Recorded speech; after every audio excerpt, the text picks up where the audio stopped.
plongez dans l'arène invisible, où les ombres de vos rivaux, tissant des filets d'illusion, persuadés que leur toile vous engloutira sans un bruit.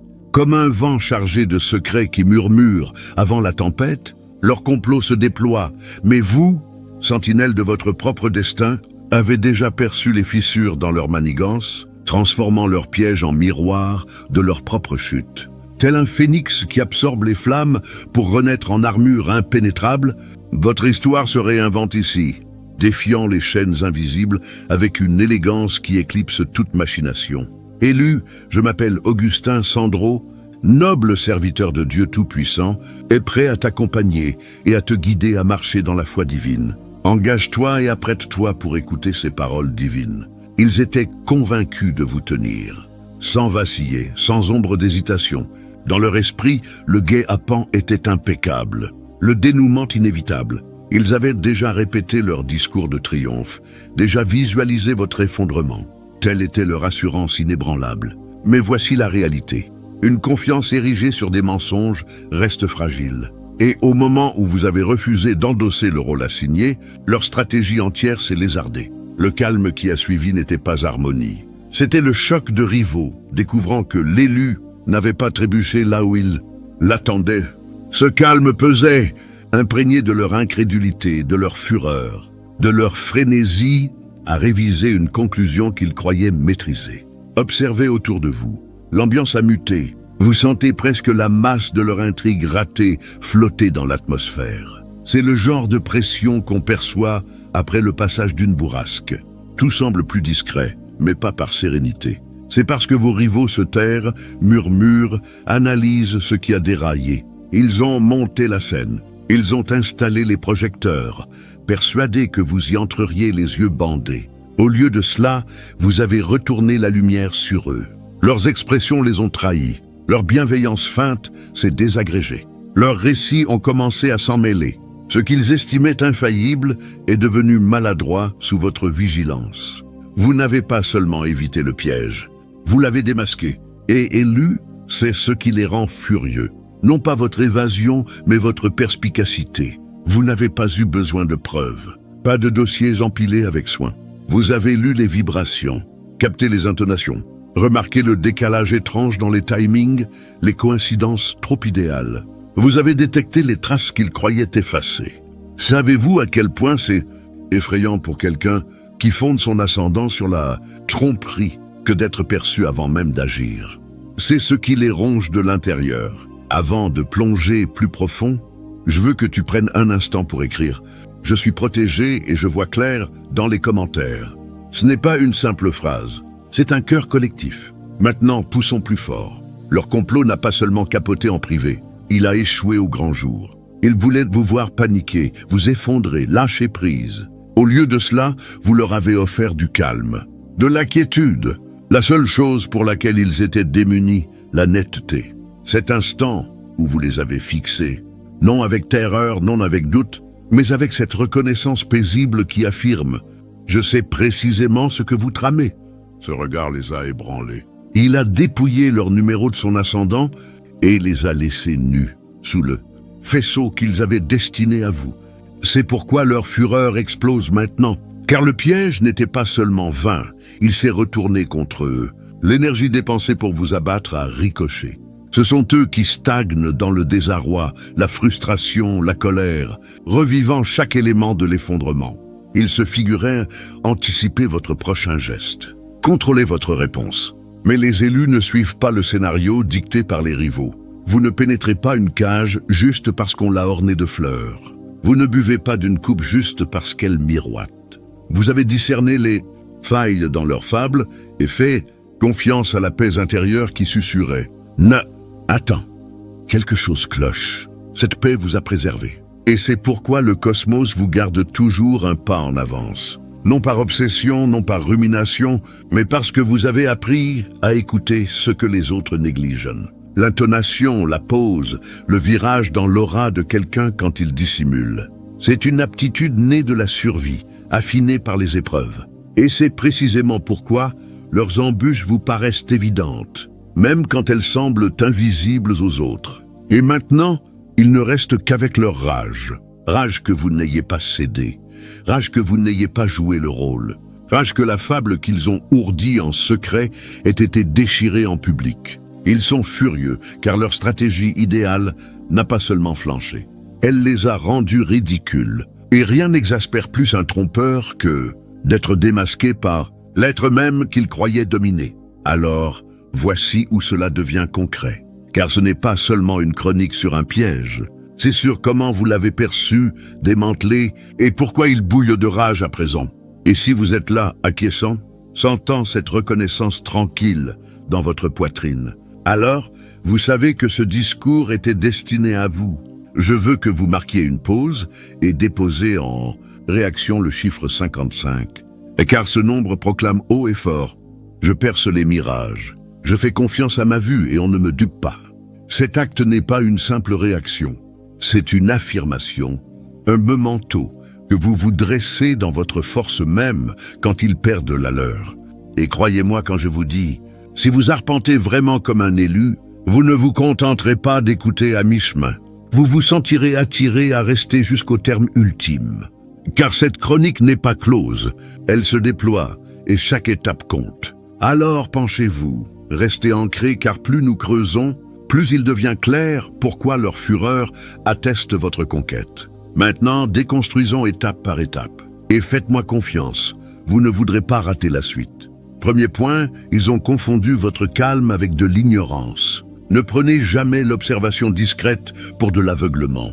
Parfois la lame la plus létale est celle qu'on ne voit pas approcher. Ils se figuraient vraiment vous avoir cerné. Ils voyaient votre quiétude, votre endurance, votre capacité à laisser couler. Et dans leur outrecuidance, ils se sont convaincus de votre ingénuité. Pour eux, vous étiez argile molle, facile à modeler, à manipuler, à briser. Ils ont pris votre compassion pour vulnérabilité, votre générosité pour cécité et votre mutisme pour bêtise. Mais le mutisme ne signifie pas absence. Il ne signifie pas que vous n'avez pas remarqué. Il signifie que vous stockiez chaque détail, chaque lapsus, chaque rictus factice, chaque faille dans leur façade. Vous n'étiez pas relégué en fond. Vous cataloguiez la représentation entière. Soyons directs. Des êtres comme eux prospèrent sur l'illusion. Ils survivent en persuadant les autres de leur supériorité, de leur acuité, de leur maîtrise. Et quand ils vous ont vu immobile, ils ont pensé idéal, cible facile. Mais c'est là qu'ils ont déraillé. Car les élus n'ont pas besoin de hurler pour prouver qu'ils voient. Vous accumuliez les indices dans l'ombre tandis qu'ils dansaient en pleine lumière.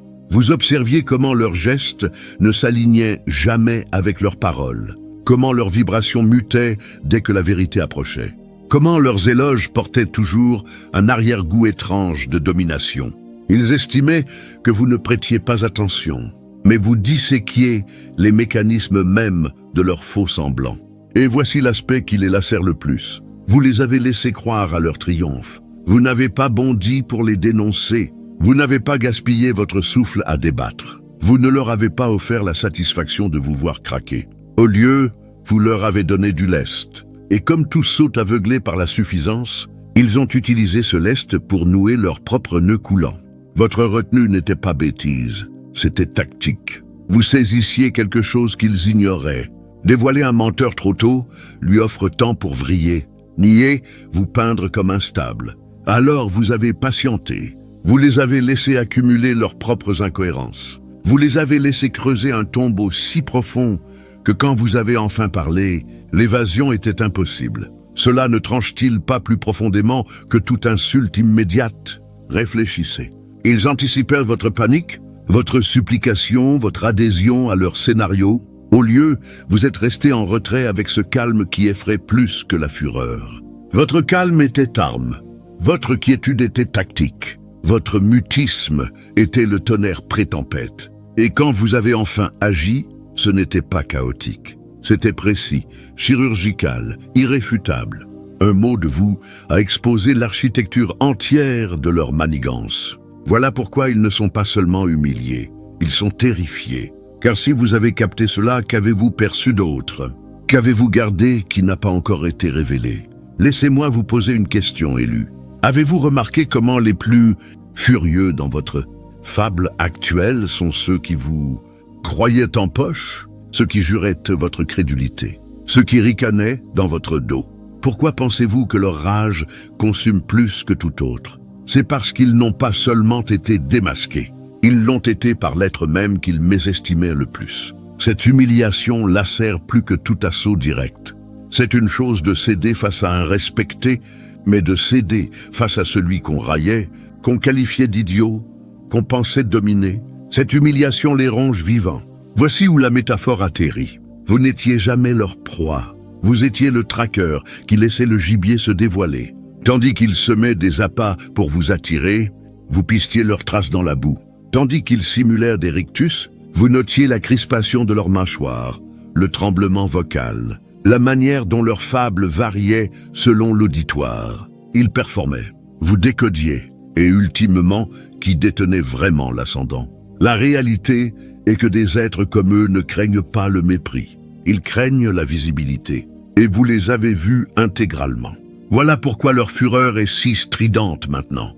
Ils ne peuvent effacer ce que vous avez témoigné, ne peuvent réécrire la chronologie que vous avez vécue, et ne peuvent secouer l'image de votre expression sereine quand vous leur avez signifié sans verbe excessif. Je savais tout. Ce regard seul a suffi à pulvériser leur mirage. Voici la réalité brutale qu'ils répugnent à affronter. La tendresse qu'ils raillaient est celle qui les a anéantis. Votre capacité à écouter, à compatir, à capter ce que les autres manquent. C'est ce qui vous rendait dangereux. Ils estimaient que la sensibilité vous rendait friable. Mais en vérité, elle vous rendait inébranlable, car vous ne réagissiez pas par impulsion. Vous répondiez par savoir. Vous ne vous agitiez pas dans le désarroi. Vous attendiez le moment opportun pour frapper. Et quand vous l'avez fait, trop tard pour eux. Et maintenant, ils stagnent dans les décombres de leur propre suffisance. Ils revivent chaque échange, chaque rictus factice, chaque geste de générosité simulée, interrogeant quel élément les a trahis. Ils veillent, furieux non parce que vous avez échappé à leur piège, mais parce que vous n'y avez jamais cru. C'est la plaie qui ne cicatrise pas, c'est l'humiliation qu'ils ne secouent point. Et au fond, ils savent qu'ils ne pourront plus vous duper. Alors laissez cela s'imprégner dans votre esprit. Leur bévue fut d'assumer que votre calme signifiait ignorance. Mais le calme n'est pas bêtise. Le calme est ascendant. Le calme est endurance. Le calme est l'affûtage lent et constant de la lame. Et quand elle frappe enfin, elle n'a pas besoin de bruit pour impacter. Elle laisse des cicatrices qu'ils charrieront éternellement. Ils estimaient votre retard de 10 pas.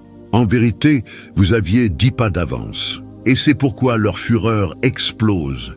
Maintenant, car ils n'ont pas seulement cédé la partie, ils n'ont jamais saisi que vous dictiez les règles depuis l'aube.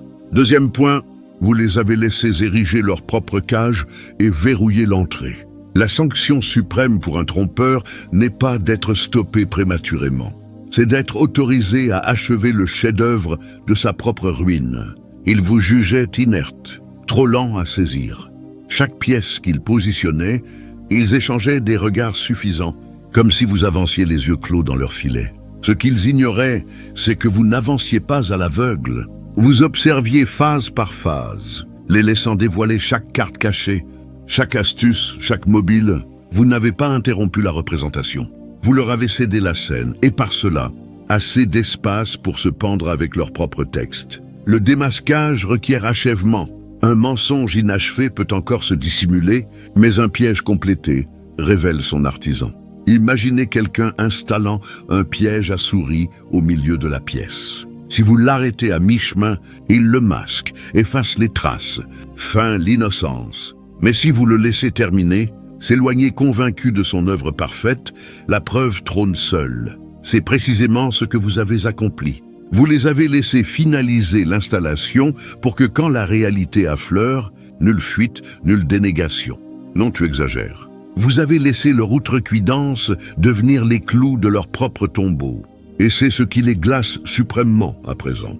Non seulement vous n'avez pas mordu, mais vous les avez laissés aller si loin qu'ils se sont auto-démasqués totalement. Si vous les aviez confrontés tôt, ils auraient ri. Joué l'innocent. Inverser le récit vous dépeint comme théâtral, obsédé, instable. Vous connaissez le rituel, vous l'avez vu. Mais cette fois, vous ne leur avez pas offert cette aubaine. Vous avez tenu votre langue, donné du lest. Et quand leur façade a enfin glissé, nul colle pour la refixer.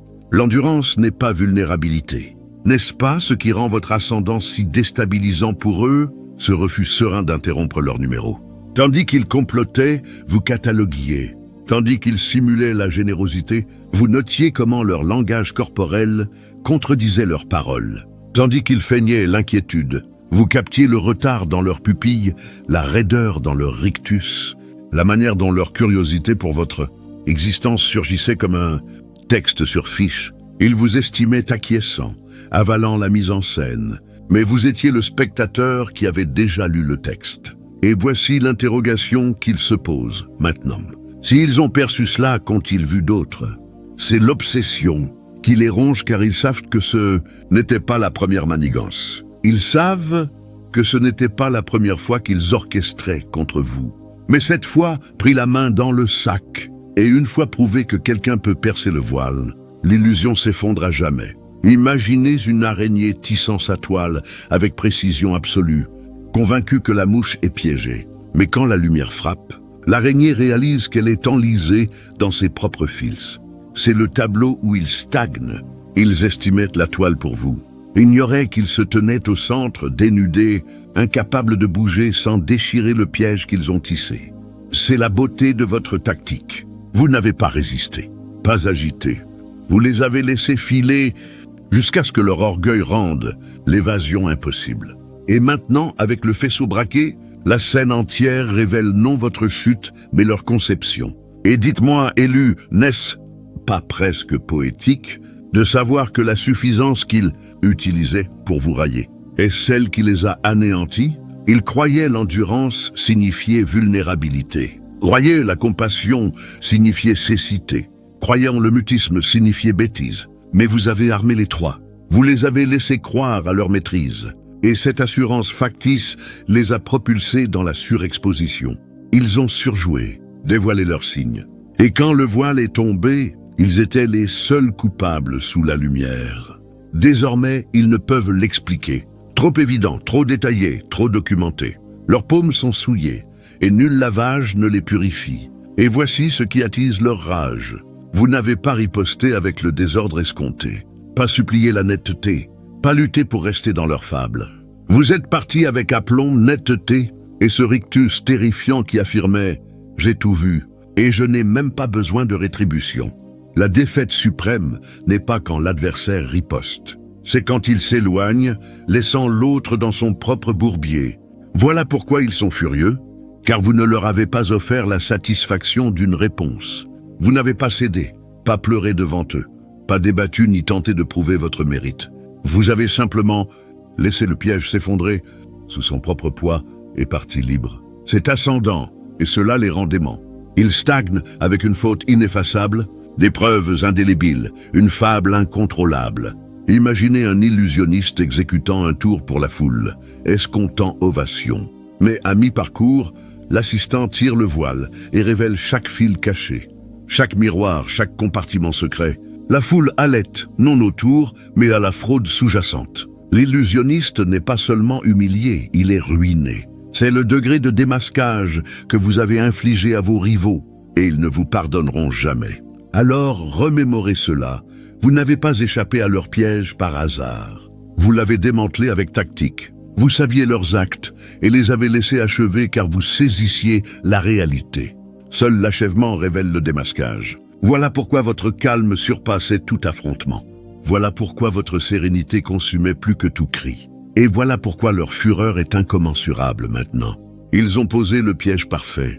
Ils estimaient la fable déjà gravée. Mais vous avez inversé le texte. Vous les avez laissés se jouer eux-mêmes. Et désormais, le monde ne vous voit pas comme victime. Il les voit comme imposteurs. C'est la conquête qu'ils ne peuvent effacer. Troisième point, ils ont érigé un piège pour un spectre, pas pour le toit qui se dresse aujourd'hui. La bévue la plus acerbe de vos rivaux est de combattre la variante d'hier de vous, ignorant que cet être a péri au moment où vous l'avez transcendé. L'installation n'était pas hasardeuse, elle était sur mesure. Ils l'ont façonnée avec soin, en usant de l'écho de qui vous étiez jadis. Ils l'ont conçu pour celui qui tolérait l'offense au nom de l'affection, pour celui qui avalait la souffrance pour préserver l'équilibre, pour celui qui occultait les alertes car recommencer pesait plus que persister piégé. C'est le schéma qu'ils ont employé, mais voici le coup viscéral. Ils ont conçu leur manigance pour une variante de vous qui n'existe plus. Ils ont scruté votre passé, pas votre ascension. Ils estimaient connaître vos failles, mais ils étudiaient des données périmées, des archives obsolètes, des infos caduques, et tandis qu'ils érigeaient une cage pour l'ancien toit, vous aviez déjà glissé dehors et muté en intangible. La même souffrance qu'ils vous ont infligée autrefois est devenue le terrain d'entraînement, qui a affûté votre vue et fortifié votre esprit. Cette souffrance a bâti des frontières qu'ils n'ont pas anticipées. Imaginez un voleur tentant d'effracter une demeure avec des clés perdues des années. Il insère la clé, escomptant l'ouverture, pour trouver la serrure changée. C'est précisément ce qui s'est produit ici. Ils sont arrivés avec des culpabilisations, des serments factices, une fidélité simulée enveloppée de douces paroles. Convaincu que le portail béerait, mais il est resté verrouillé car vous n'êtes plus cet être. Et cela ne les lacère-t-il pas maintenant? Saisir que la variante émotionnelle de vous, l'ultra-clémente, l'ultra-explicative, l'ultra-sacrificielle a disparu. Ils comptaient sur l'être qui assumait les fautes pour tout réparer, celui qui suppliait d'être compris. Au lieu, ils ont croisé quelqu'un de plus robuste, plus serein, plus acéré, quelqu'un prêt à s'éloigner de ce qui jadis paraissait impossible à quitter. Voilà pourquoi leur stratégie a capoté. Ils l'ont taillé pour un spectre. Ils ont répété un texte pour un personnage qui ne foule plus cette terre. Et quand vous êtes apparus, muets mais inébranlables, ils ont saisi qu'ils étaient démunis. C'est ce qui les consume. La prise de conscience que l'ascension a rendu leur installation idéale en échec parfait. Ils traquaient l'ombre de qui vous étiez, mais vous êtes surgi comme l'ouragan de qui vous êtes devenu. Quatrième point, ils ont tenté de transformer vos plaies en armes, mais vous avez réduit leurs armes en cendres. Ils ont fouillé votre passé à la recherche de munitions, ignorant que vous aviez déjà fondu ces munitions pour forger une armure. Ils se croyaient astucieux. Ils ont amassé des bribes de votre histoire comme des projectiles, convaincus que vos cicatrices saigneraient encore sous pression. Douleurs d'enfance, précarité, la confiance autrefois prodiguée trop librement, les bévues commises quand vous ignoriez mieux. Ils ont stocké tout cela. Pour eux, ce n'étaient pas des souvenirs. C'étaient des tactiques.